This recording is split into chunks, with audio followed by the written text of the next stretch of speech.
was married, I came from an estranged family. My connection with my family wasn't as deep, and so I think that marriage was a little bit more critical for me than maybe others. Going through the divorce process, I feel like it was a little bit more difficult because I probably put a lot more emphasis on my marriage being the true network of my family. My divorce wasn't the typical divorce. It was probably a little bit more difficult than others, in that there was many other people that had to be involved, sadly. It also came as quite a bit of a shock for me, but I think most people, when they get married, they don't get married thinking, I'm gonna get a divorce.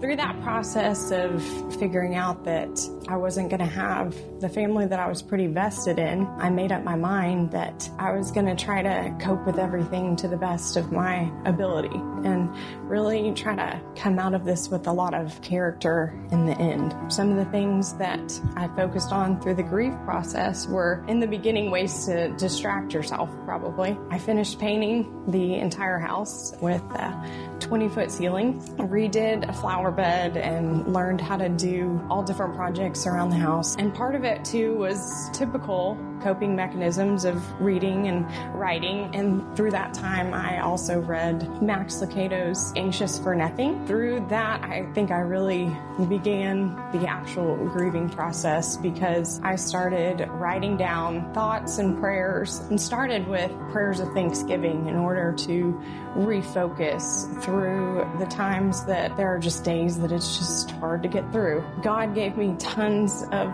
blessings in seeing just how every little piece of the puzzle started to make sense. Another thing that was huge for me was keeping good friends very close. And so I had 2 close friends who took my phone call at all times. And those friends meant the world, because they act as a counselor in many different ways. I often heard that divorce is much like a roller coaster that you're on, and you never can really depict when something's going to happen, or when an emotion kind of comes up and takes you by surprise. Some of the emotions that come on early can be guilt. You have guilt for anything that you want to really blame yourself, whether it be, I didn't do this, I did too much of this. I had days where I just felt like a complete failure. And so,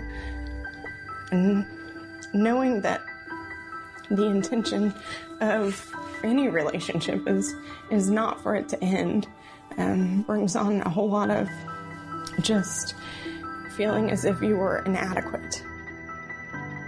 Probably most importantly is to give yourself grace as you go through grieving. We tend to beat ourselves up with how we deal with grief, and giving yourself grace, knowing that if you're dealing with grief, in the end, it meant that it mattered.